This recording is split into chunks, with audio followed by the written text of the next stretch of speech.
Bacaan Alkitab hari ini dari kitab 1 Samuel pasal 3 ayat 1 sampai dengan 14 yang menyatakan,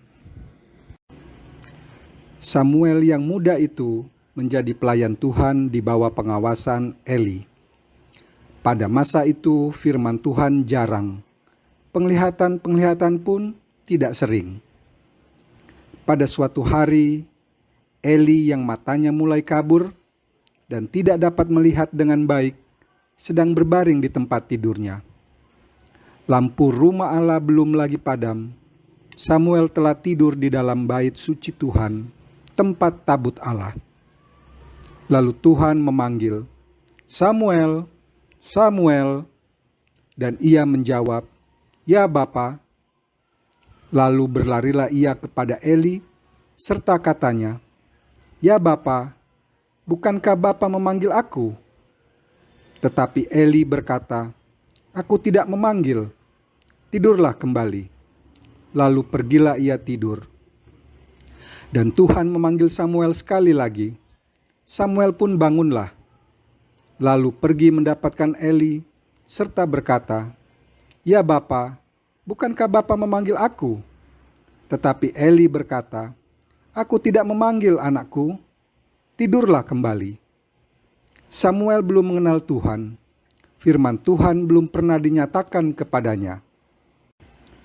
Dan Tuhan memanggil Samuel sekali lagi, untuk ketiga kalinya. Ia pun bangunlah, lalu pergi mendapatkan Eli, serta katanya, "Ya Bapa, bukankah Bapa memanggil aku?" Lalu mengertilah Eli, bahwa Tuhanlah yang memanggil anak itu.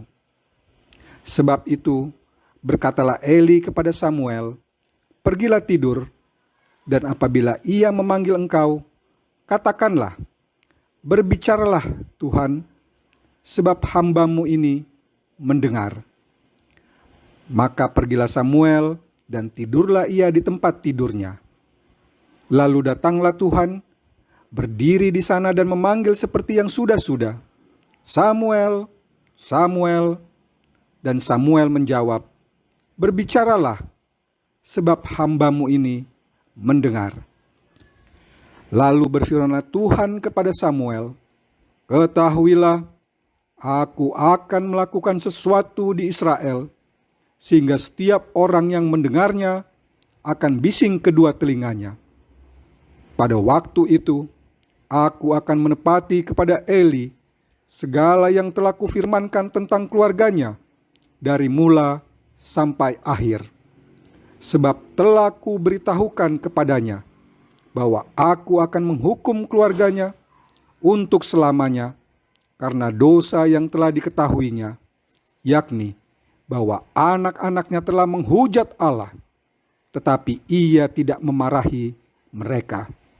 Sebab itu, aku telah bersumpah kepada keluarga Eli, bahwa dosa keluarga Eli takkan dihapuskan dengan korban sembelihan atau dengan korban sajian untuk selamanya." Demikianlah pembacaan Alkitab.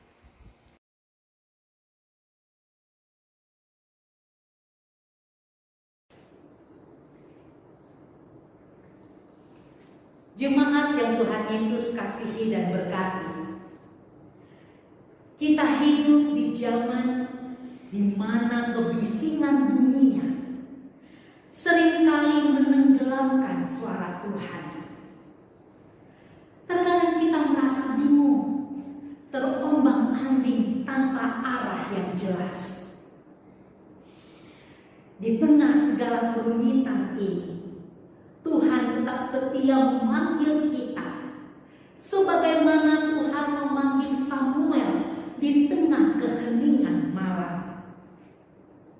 Saat ini kita akan merenungkan kisah Samuel dari kitab 1 Samuel pasal 3 ayat 1 sampai 14 dan belajar tentang 3 hal yang sangat penting dalam kehidupan iman kita.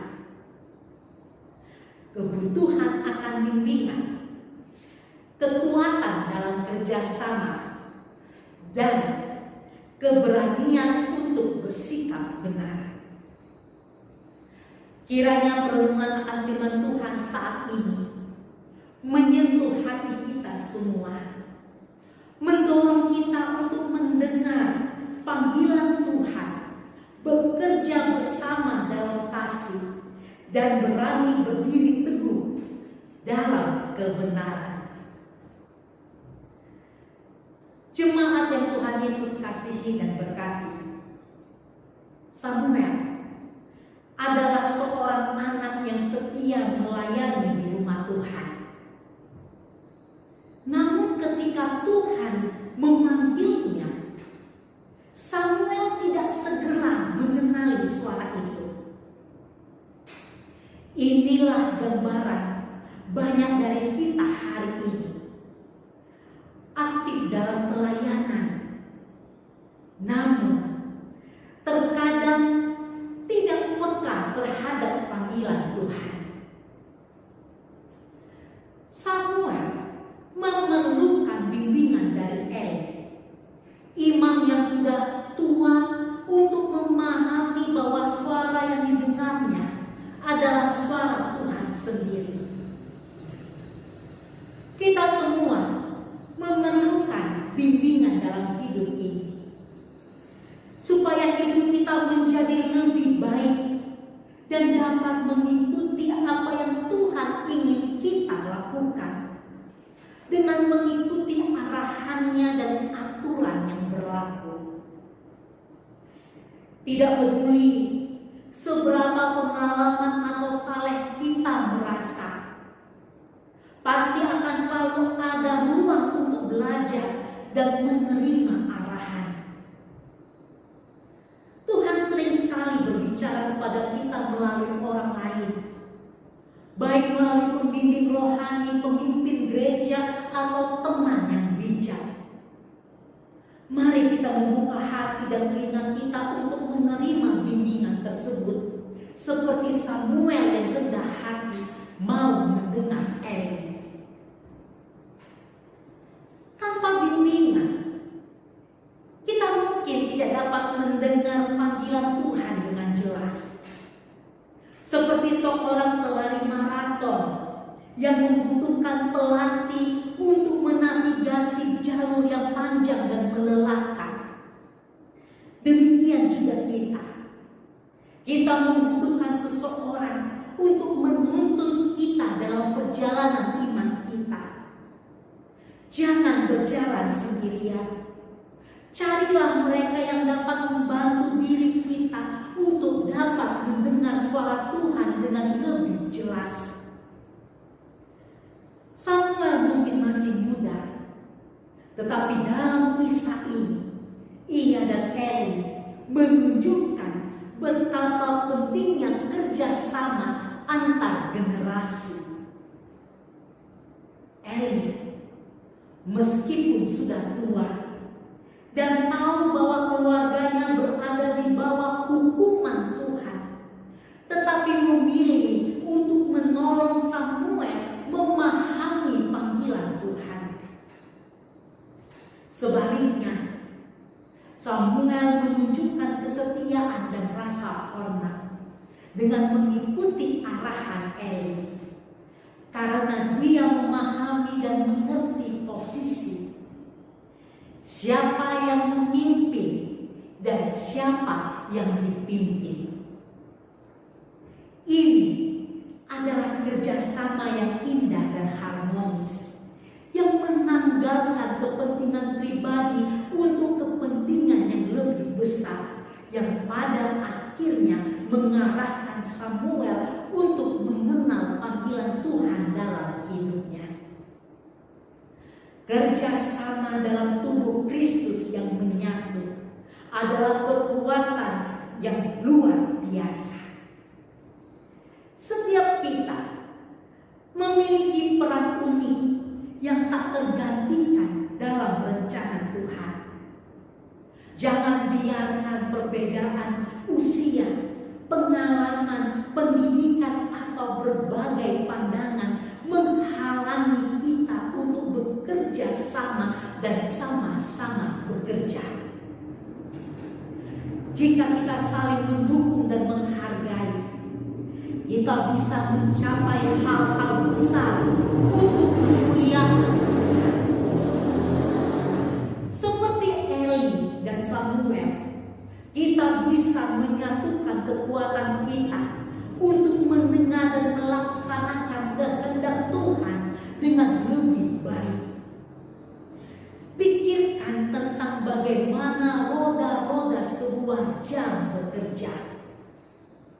Setiap roda memiliki ukuran dan fungsi yang berbeda. Tetapi ketika semua roda bekerja bersama, jam tersebut dapat berjalan dengan tepat waktu. Begitu pula dalam pelayanan. Ketika kita bekerja sama dan sama-sama bekerja, kita bergerak dalam harmoni untuk melaksanakan kehendak Tuhan. Jemaat yang Tuhan Yesus kasihi dan berkati, ketika Tuhan akhirnya menyampaikan pesannya kepada Samuel, itu bukan pesan yang mudah untuk disampaikan. Tuhan mengungkapkan hukuman yang akan datang atas keluarga Eli karena dosa anak-anaknya. Samuel, meskipun masih muda, tidak menyembunyikan kebenaran itu. Dia dengan berani menyampaikan pesan Tuhan kepada Eli, meskipun itu pasti sangat sulit bagi dia. Di zaman kita sekarang, berani bersikap benar bisa sangat menantang. Kita mungkin menghadapi tekanan dari teman, keluarga, atau masyarakat untuk berkompromi dengan nilai-nilai kita. Namun, Tuhan memanggil kita seperti Samuel untuk berdiri teguh dalam kebenaran, bahkan ketika itu sulit. Ketika kita berbicara dan bertindak dengan kebenaran sesuai aturan yang berlaku, kita tengah membawa cahaya Tuhan ke dalam kegelapan di lingkungan kita berada, di gereja, persekutuan, dan bahkan mungkin di dunia ini. Seperti seorang hakim yang adil, yang harus berdiri teguh pada hukum. Meskipun itu tidak populer atau menghadapi tekanan untuk menyimpang, ia harus melakukan kejujuran dan keadilan yang sama bagi semua orang. Demikian juga sebagai orang percaya, kita harus berani memegang teguh kebenaran Tuhan, meskipun lingkungan mungkin menentang kita. Jemaat yang Tuhan Yesus kasihi dan berkati, masih ingat ketika saya mengajak untuk mengurangi pemakaian plastik di gereja dan persekutuan kita? Masih ingat Bapak Ibu? Begitu dahsyatnya penolakan yang dilakukan oleh Bapak Ibu, sampai ada provokator yang karena tidak tahunya mengatakan, mau ke gereja saja kok dipersulit. Masih ingat? Kan Bapak Ibu juga terpengaruh akan perkataan tersebut. Akan tetapi, ketika pada satu acara pemimpin dari Jakarta mengajak untuk melakukan hal itu, apa jawaban Bapak Ibu? Kami sudah terlebih dahulu melakukannya. Benar bukan Bapak Ibu? Lalu lihat sekarang, ajakan yang baik yang saya lakukan sudah diakui oleh Bapak Ibu. Sekarang lihat, Bapak Ibu lebih memilih tidak mau capek dan disusahin hanya untuk membawa tumbler, lebih memilih kehausan dan mengenaknya saja memakai perlengkapan gereja. Renungkan hal itu Bapak Ibu. Bawalah tumbler untuk minum Bapak Ibu. Saya sudah memberikan tumbler untuk masing-masing anak-anak. Pakai uang saya pribadi loh itu Bapak Ibu.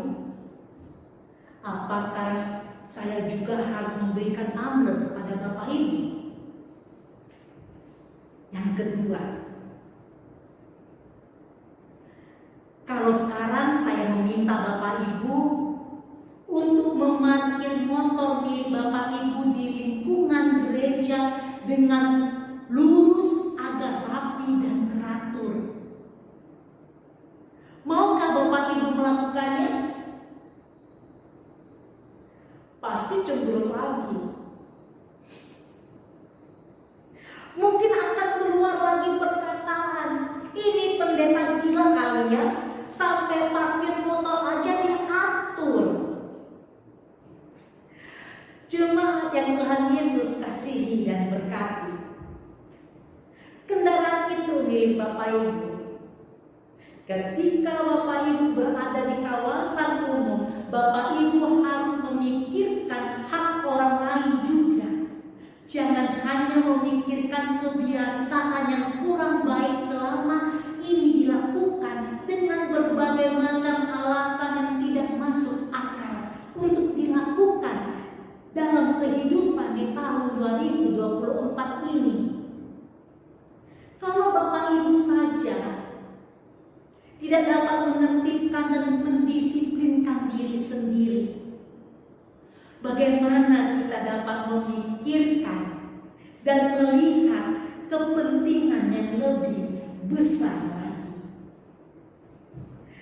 Kalau Bapak Ibu saja belum dapat mengatur parkir motor supaya lurus, rapi dan teratur, bagaimana mungkin Bapak Ibu dapat mengatur diri Bapak Ibu dan keluarga agar dapat lurus, rapi dan teratur?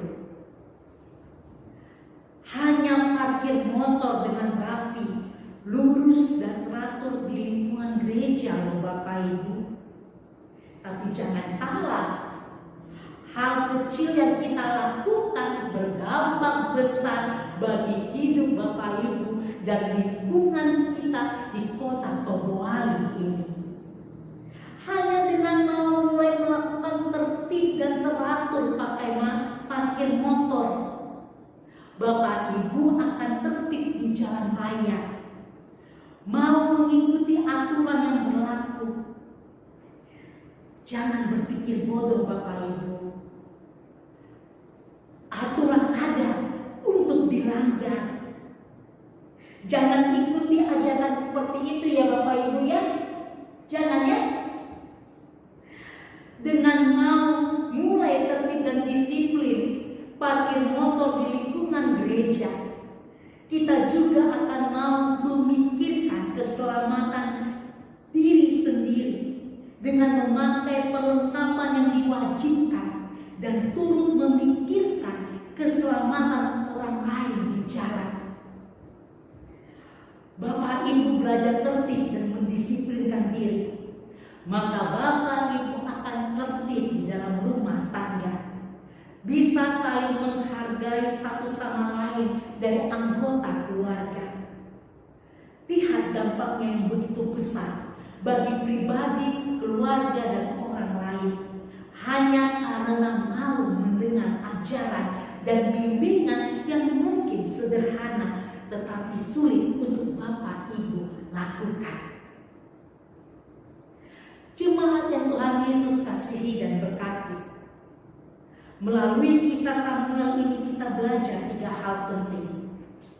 Yang pertama, kita harus rendah hati untuk mau mendengar dan menerima bimbingan dari siapapun dengan hati terbuka dan rendah hati, agar kita dapat mendengar suara Tuhan dengan jelas.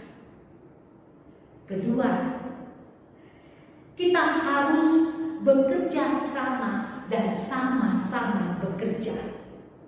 saling mendukung dan menghargai posisi dan perbedaan dalam tubuh Kristus. Ketiga, kita harus memiliki keberanian untuk bersikap benar, bahkan ketika itu sulit.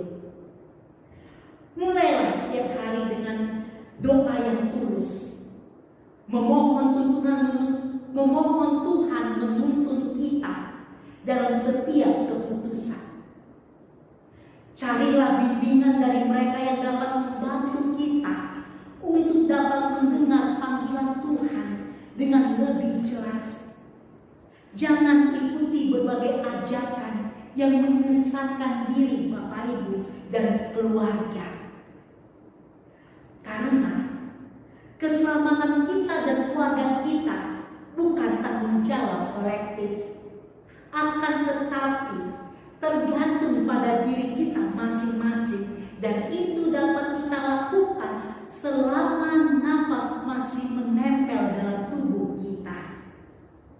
Ketika kita menerima ajakan yang menyesatkan, kita yang terdidik menjadi boneka dan menjadi orang bodoh di bawah orang yang bodoh. Jika ada ketegangan atau perpecahan dalam persekutuan dan komunitas kita, jadilah pembawa damai. Jangan menjadi sumber ketegangan dan fitnah serta penyebar berita bohong yang telah diputarbalikkan. Terutama hal ini harus menjadi perhatian bagi majelis jemaat. Ingatlah bahwa kerjasama dan bekerja sama adalah kunci untuk mencapai tujuan yang telah Tuhan berikan. Jika kita menghadapi situasi di mana kita harus memutuskan antara kompromi atau kebenaran, putuskanlah untuk berdiri teguh dalam iman. Tuhan akan memberikan kita kekuatan dan keberanian. Mari kita terus berjalan dalam jalan yang telah Tuhan tetapkan dengan hati yang teguh dan penuh keyakinan akan kasih dan kuasa-Nya. Selamat hari Minggu. Tuhan Yesus selalu menyertai dan menguatkan serta memberkati kita sekalian. Mari kita bersatu sejenak.